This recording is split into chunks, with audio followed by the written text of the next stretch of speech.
నమస్తే ఎవ్రీవన్. మనం sand sculpture చేస్తున్నాం ఇక్కడ ఋషికొండ బీచ్ దగ్గర అనమాట. విషయం ఏంటంటే సిఐ సబ్మిట్ కోసం చేస్తున్నాము. సిఐఐ పార్ట్నర్షిప్ 2025 గూగుల్ కంపెనీని వెల్కమ్ చేస్తూ మన భీమిలి ఎమ్మెల్యే గారు గంటా శ్రీనివాసరావు గారి ఆధ్వర్యంలో ఈ యొక్క వర్క్ చేయడం జరుగుతుంది. సో మనకి ప్రొక్లీనర్ ఇవ్వడం జరిగింది. సో దాని సహాయంతో వీలైనంతగా గొప్ప చేసేసాము.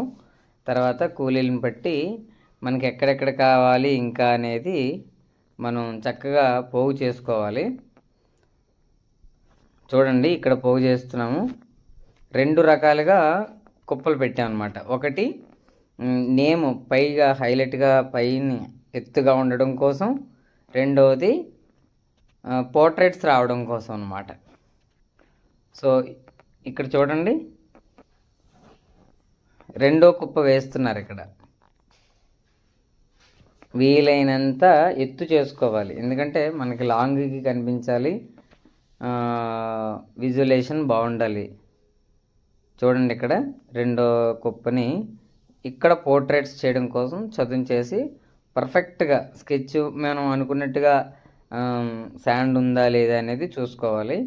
పైన నేమ్స్ రాస్తే సరిపోతుందా, ఇంకా ఎక్కువ చేసుకోవాలా అనేది చూసుకొని కావలిస్తే ఇప్పుడే హైలీ వర్క్స్ అంటే మేజర్ వర్క్స్ అన్నీ కూడా చేసేసుకోవాలన్నమాట.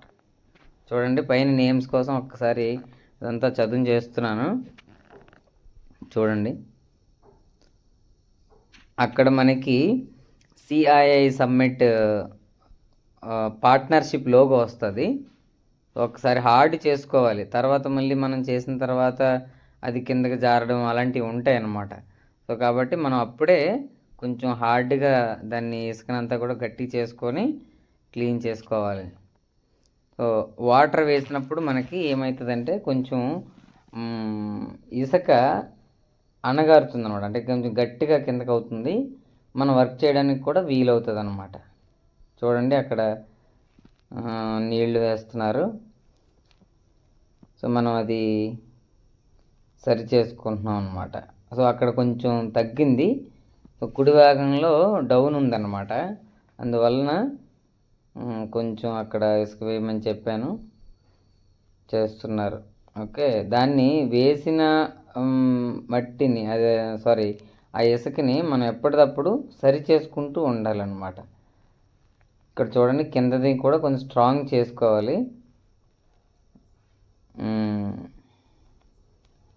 ఓకే, మేజర్ వర్క్స్ అంటే మనకి రఫ్గా వాళ్ళతో చేయించుకోవాలి. ఎందుకనంటే మనం వర్క్ చేసేటప్పుడు అలిసిపోతాం అన్నమాట. ఇప్పుడు మొదటి నుంచి అన్నీ మనమే చేసామనుకోండి, లాస్ట్ వర్క్ చేసేటప్పటికి అలిసిపోతాం. అప్పుడు మనం ఫోకస్ పెట్టలేమన్నమాట. ఎంత వీలైతే అంత తడుపుతూ ఉండాలి. అప్పుడు లోపల నుంచి ఏదైతే పొడి ఒకవేళ పొడి వేసుకుంటే కనుక అది కూడా తడిసి స్ట్రాంగ్గా ఉంటుంది. ఇప్పుడు వర్క్ చేసేసిన తర్వాత గాలికి మరింత ఆరిపోతూ ఉంటుంది అన్నమాట. మనం వేసిన వాటరు ఆరిపోతూ ఉంటుంది కాబట్టి పైన ఆరుతూ ఉంటుంది, లోపలిది బేగా ఆరదు. కాబట్టి మనం ఎక్కువ తడవడం వల్ల లోపలికి నీళ్ళు వెళ్తే చక్కగా ఉంటుంది. సో ఇక్కడ పార్ట్నర్షిప్ లోగో వేస్తున్నాము.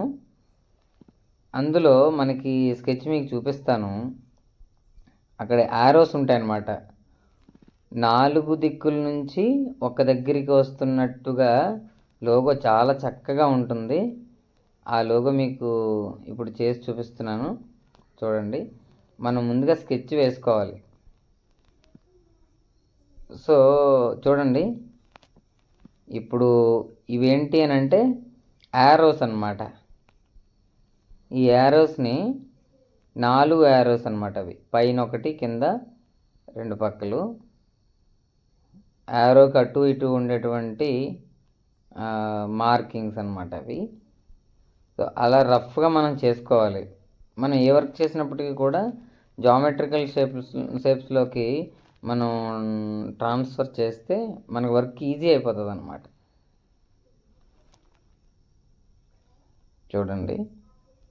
అంటే ఒకటి ఒకటి చేస్తే ఏమవుతుందని అంటే ఒకటి పూర్తయి రెండోది వచ్చేసరికి ప్లేస్ ఉండకపోవడము, ఒక పక్కకి వెళ్ళిపోవడం అలాంటివి ఉంటాయి. ఎప్పుడైతే మనం ఇలాగా రఫ్గా బ్యాక్గ్రౌండ్ లైన్ వేసుకున్నామో మనకి పర్ఫెక్ట్ మిడిల్కి వచ్చేస్తాయి అన్నమాట. అన్నీ కరెక్ట్గా సరిపోయేట్టుగా ఉంటుంది. చూడండి, వైట్లో ఉండే భాగం అంతా కూడా ముందు పూర్తి చేసుకొని ఆ బ్యాక్గ్రౌండ్ అంతా తీసేయాలి. ఇది ఒక టెక్నిక్ అనమాట. మనం చేసేటప్పుడు చాలా రకాలుగా టెక్నిక్స్ వాడతాము. ఇందులో ఇదేమిటి అని అంటే ప్లెయిన్గా ఉంది కాబట్టి మనకి షేప్ అది కాదు కాబట్టి నేను ముందే ఏదైతే ప్లెయిన్గా ఉన్న ప్లేస్లన్నీ కూడా ముందు పైగా ఉండాల్సినటువంటి ఆ కలర్స్ని వేసుకోవాలి ముందు. ఎందుకంటే రెండు మనం వేయలేం. ఇప్పుడు మొత్తం అంతా చేసేసి వైట్ వేసి గ్రీన్ కూడా వేసుకోవచ్చు, కానీ అప్పుడు డిస్టర్బెన్స్ ఎక్కువైపోతుంది అన్నమాట. ఓకే, చూడండి, ఇక్కడ గ్రీన్ వేసాము, చక్కగా కనిపిస్తుంది కదా. ఇది పార్ట్నర్షిప్ లోగో అన్నమాట.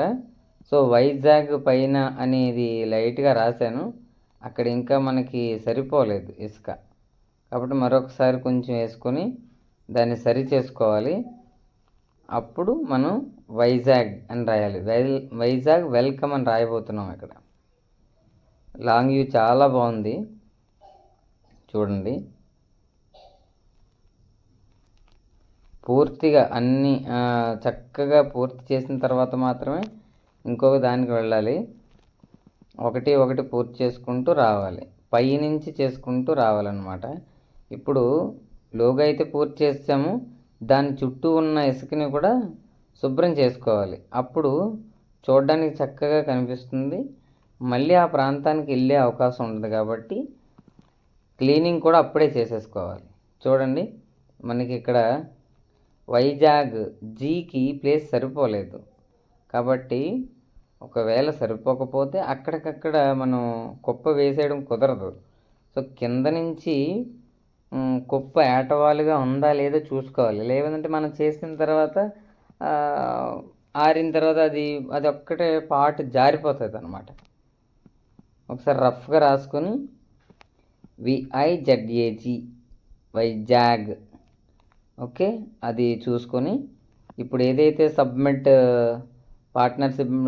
పార్ట్నర్షిప్ సబ్మిట్ లోగో రాయడానికి వైట్ వాడామో, వైజాగ్ రాయడానికి కూడా అదే టెక్నిక్ వాడుతున్నాం. ఇక్కడ ముందు అలా వైట్ అంతా వేసేసి లైన్ కొట్టుకోవాలన్నమాట. పైన లైన్ గీయాలి, కింద లైన్ కూడా గీసి అప్పుడు వైజాగ్ అని రాసుకోవాలన్నమాట. పై లైన్ గీస్తున్నాం చూడండి. ఓకే, కింద కూడా లైన్ వేసి వైజాగ్ అని రాయాలి. ఓకే, కింద ఉన్న భాగము పైన ఉన్నటువంటిది మొత్తం అంతా శుభ్రం చేసేసుకొని ఆ వైజాగ్ అనే ప్లేస్కి సరిపోయిందా లేదా చూసుకొని మిగతాది శుభ్రం చేసేయాలన్నమాట. ఓకే, ఇక్కడ చేస్తున్నాను చూడండి. ఓకే, రాశాను, సరిపోయింది. కొంచెం ఎక్స్ట్రా ఉండినా పర్వాలేదు, కాబట్టి మనం ఒకటి ఒకటి చెక్కుకుంటూ వచ్చేయాలి. మనం ఇక్కడ చూడండి, కింద చేస్తున్నాము.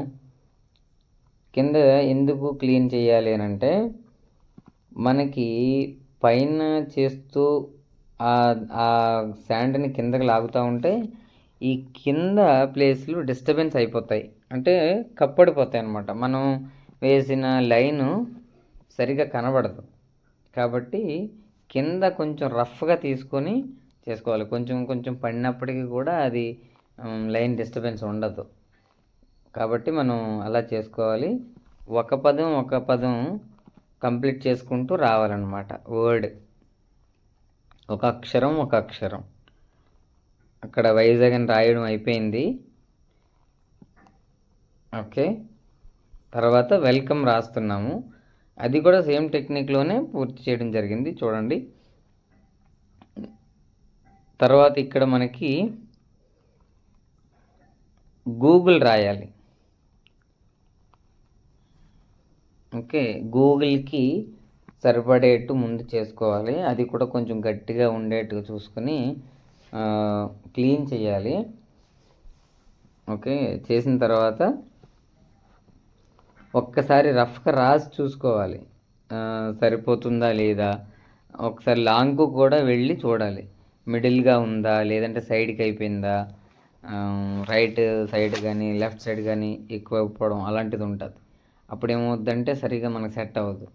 ఇక్కడ రాస్తున్నాను, రఫ్గా రాస్తున్నాను. ఇది చూడండి, గూగుల్ రాస్తున్నాను. కానీ ఇక్కడ జీ అనేది ఒరిజినల్ లోగోలో ఏంటంటే జీ మనకి ఎత్తు ఉంది కాబట్టి మనకి ఎత్తు చేసుకోవాలి. జీ గురించి జీ ఒకటి ఎల్ ఒకటి మనకి పైకి ఉన్నాయన్నమాట, అంటే జీ క్యాపిటల్ అనమాట.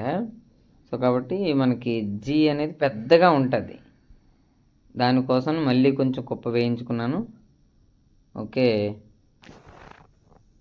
చూడండి ఇక్కడ మళ్ళీ ఒకసారి రఫ్గా జీ సరిపోయిందా లేదా ఒకసారి చూసుకోవాలి. సరిపోతుంది. ఓకే,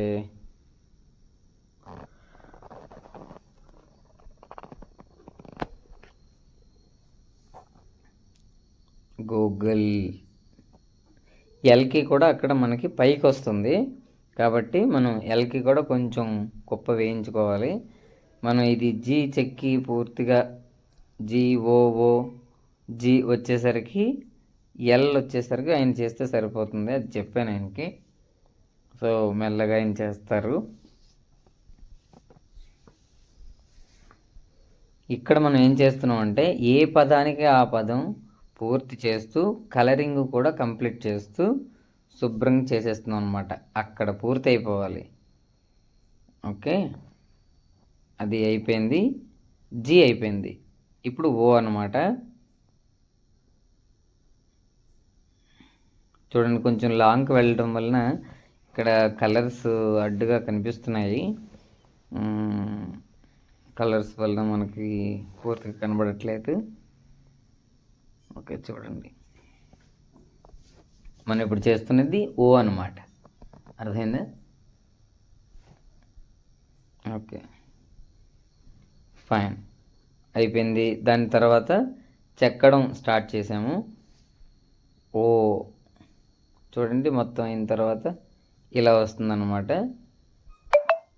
పోర్ట్రేట్లు స్టార్ట్ చేసాము. బాబు గారిది, నారా చంద్రబాబు నాయుడు గారిది పోర్ట్రేట్. ఇది మనం ఇప్పుడు చేయడము ఆయన పోర్ట్రేట్ ఇది 3వసారి. ఓకే, చాలా హ్యాపీ అన్నమాట. సో చాలా సులువుగా ఆయన పోర్ట్రేట్ వస్తుంది. తర్వాత మోదీ గారిది కూడా చాలా సులువుగా వస్తుంది. సో అక్కడ అడగడం జరిగింది, మీడియా వారు రావడము ఎలా ఫీల్ అవుతున్నారని అడగడం జరిగింది. చెప్తున్నాను అనమాట. మోదీ గారిది కూడా చాలా సింపుల్ లైన్స్ తోటి మనకి కష్టపడకుండా, అంటే మోదీ గారిది చేయడం ఇది సెకండ్ టైము కాబట్టి ఆ లైన్స్ చాలా త్వరగా పడతాయి అన్నమాట. గడ్డము, ఆ తల, స్పెట్స్, ఆ కోటు వేసేసరికి మోదీ గారు అలా కనిపిస్తారనమాట. ఓకే,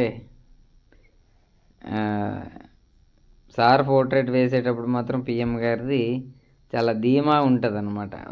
ఎలా అయినా సరే మోదీ గారు తప్పకుండా నీట్గా వస్తుంది అనేది. బాబు గారిది కూడా అదేవిధంగా చక్కగా ఇబ్బంది లేకుండా, అంటే టెన్షన్ పడతాం ఇప్పుడు ఏదైనా పోర్ట్రేట్ వేసేటప్పుడు ఆయన ఫీచర్స్ వస్తున్నాయా లేదా కొంచెం టెన్షన్ అయితే ఉంటుంది, no doubt at all.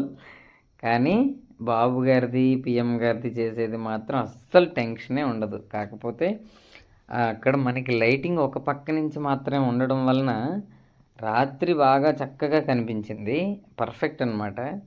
So ఉదయం సన్లైట్ వచ్చేసరికి కొంచెం చేంజింగ్ వచ్చింది. అప్పుడు మళ్ళీ మార్నింగ్ అప్పటికప్పుడు కొంచెం చేంజింగ్స్ చెయ్యవలసి వచ్చిందనమాట. కాబట్టి అయినప్పటికీ అది చాలా బాగా వచ్చింది. ఓకే. ఇప్పుడు అవుట్‌లైన్ వేసాం కదా! అవుట్‌లైన్ వేసి కట్ చేస్తూ ఒక్క దగ్గర నుంచి అలాగా మనకి పోర్ట్రేట్ ఏదైతే ఉందో దాని బ్యాక్‌గ్రౌండ్ ముందు శుభ్రం చేసేసుకుంటే వర్క్ చేసేటప్పుడు డిస్టర్బెన్స్ ఉండదు. ఇప్పుడు నేనిక్కడ తీస్తున్నాను గదా! పైన హెయిర్ చేసేటప్పుడు ఇప్పుడైతే ఎక్కడైతే మనం ఇసుక తీస్తున్నామో ఆ ప్రాంతంలో పడతది ఇసుక. కాబట్టి తీసుకోవడం పెద్ద ఇబ్బందుండదు. అంటే స్కెచ్ పాడవదనమాట. ఓకే. సన్‌లైట్ ఫెయిల్ అయింది. అలాగా. ఓకే. సైడ్‌లో ఇటు సైడ్ కూడా మనం రైట్ సైడ్ కూడా సేమ్ డెప్త్ అది ఎక్స్ట్రా ఉన్న ఇసుకని తీసేయడం జరిగింది బ్యాక్‌గ్రౌండ్‌లోది. ఎందుకు మనం ఈ రౌండ్స్ చేసాము అనంటే చూడండి మనకి గాలి ఎక్కువేస్తదనమాట. గాలి ఎక్కువేసినప్పుడు ఏమవుతదంటే నేరుగా ఆ ఫోర్స్ సముద్ర భాగం కాబట్టి ఫోర్స్ తగిలి పాడవుతది. ఇక్కడ చూడండి ఈ ఎర్ర పీతలు ఎప్పుడూ గూడా వర్క్ చేసేటప్పుడు మనకి చాలా చక్కగా అంటే ఆనందాన్ని కలిగిస్తాయి అవి అటు ఇటు రావడం అదిని. పోర్ట్రేట్స్ అన్నీ అయిపోయాయి ఇక్కడ చూడండి. సో, అది విషయం. గూగుల్ వైజాగ్ వెల్కమ్, గూగుల్ ఇవన్నీ కూడా ముందుగా చేయటం వలన ఉదయానికి కొంచెం డిస్టర్బెన్స్ అయ్యాయన్నమాట. వాటిని మళ్ళీ క్లీన్ చేయడం అది జరిగింది. అంటే రెండో కోటింగ్ వేయటము, ఎక్కడైతే పాడైపోయిందో అది చేయడం జరిగింది మార్నింగ్‌కి. ఇది తెల్లవారుజామున షాట్ అనమాట. ఇది మార్నింగ్‌ది, early morning. Okay. Pawan Kalyan గారు, నారా చంద్రబాబు నాయుడు గారు, మోదీ గారు, లోకేష్ అన్నది ఇది చేయడం జరిగింది. విషయం అక్కడికొచ్చేసరికి ఏంటంటే, లోకేష్ అన్నది చిన్నది డిసప్పాయింట్ చేసింది. అంటే అప్పటికే మనం 24 అవర్స్ వర్క్ చేసున్నాము. కొంచెం అంటే వీక్ అవ్వడం ఏమీ కాకపోయినప్పటికీ ఆయన ఫీచర్స్ కొంచెం బేగా రాలేదనమాట. ఓకే. సో, సిఐఐ అనేది కూడా అక్కడ రాయడం జరిగింది. సిఐఐ పార్ట్నర్‌షిప్ సబ్మిట్ అనమాట. ఓకే. కొంచెం క్లోజప్‌కి చూపించడం జరిగింది. సాయంత్రం వరకు కూడా పోర్ట్రేట్స్ పాడవలేదు. కొంచెం డౌన్‌లో ఉండడం వలన. బాగా ఎత్తులో ఉన్నవి పేర్లు కాబట్టి కొంచెం బేగా డిస్టర్బెన్స్ అయ్యాయి. నెక్స్ట్ ఇలా కాకుండా ఉండడం కోసం ఒక ఎక్స్‌పెరిమెంట్ చేస్తున్నాను. Bless me all. ఆ ఎక్స్‌పెరిమెంట్ సక్సెస్ అయితే కనుక మన వర్క్ కనీసంలో కొన్నాళ్ళు ఉంటది. అంటే 3, 4 డేస్ అయినా సరే ఉండే అవకాశం ఉంది. ఓకే. ఆ ఎక్స్‌పెరిమెంట్ ఏంటనేది కూడా మీకు చెప్తాను. ఓకే. చూడండి. మోదీ గారిది కొంచెం క్లోజప్ నుంచి చూపిస్తున్నాను. అంటే లోకేష్ గారిది ఇంకా చేస్తూ ఉన్నాననమాట. అంటే ఇంకా ఎక్కడైనా చిన్న చిన్న ఫ్యూచర్స్ వస్తాయా అనేది ఆశతో చేస్తూ ఉన్నాను. ఓకే. బాబు గారిది అయితే చెప్పాల్సిన పని లేదు. పవన్ గారిది కూడా అలాగే వచ్చింది. అంటే వీడియోలో కంటే దగ్గరగా అంటే క్లోజప్‌లో, లైవ్‌లో చూస్తే గనక పర్ఫెక్ట్ అనేది అందరూ చెప్పేటువంటి మాట ఇది. వీడియోలో ఏంటంటే ఒక భాగం నుంచి మనకి తీయడం జరుగుతుంది కాబట్టి ఒక యాంగిల్‌లో, ఆ యాంగిల్‌లో ఖచ్చితంగా కనబడకపోవచ్చు. మనం లైవ్‌లో చూసినప్పుడు ఏదో యాంగిల్‌లో మనకు పర్ఫెక్ట్‌నెస్ కనిపిస్తది. ఫ్రంట్ నుంచి అయితే మాత్రం ఇంకా లాంగ్ నుంచి కూడా చూపిస్తున్నాను చూడండి. చూపిస్తాను. లాంగ్ నుంచి చాలా చక్కగా అనమాట. అంటే బీచ్ ఎంట్రన్స్‌కి కూడా చాలా చక్కగా కనిపిస్తుంది. బీచ్ ఎంట్రన్స్ అంటే దాదాపుగా హాఫ్ కిలోమీటర్ దూరం ఉంటది. అక్కడికి కూడా నీట్‌గా కనిపిస్తుంది. అది కూడా మీకు ఇప్పుడు చూపిస్తాను. ఇక్కడ రౌండ్ షేప్ చేసుకునేటప్పుడు ఇక్కడ అంచులు కూడా మనం చక్కగా చూసుకోవాలన్నమాట. ఫ్రంట్‌లో ఉండేది కాబట్టి చాలా శుభ్రంగా చక్కగా చేసుకోవాలి. ఓకే. టచప్స్ అన్నీ చేస్తూ ఉండాలి. ప్రోగ్రామ్ అయ్యేంత వరకు చాలా జాగ్రత్తగా ఉండాలి. ఎక్కడేమైనప్పటికీ కూడా మనం టక్కున చేసే విధంగా అన్నీ రెడీ పెట్టుకొని ఉంచుకోవాలి. ఇది ఇక్కడ బోట్ షికారి అవుతుంది.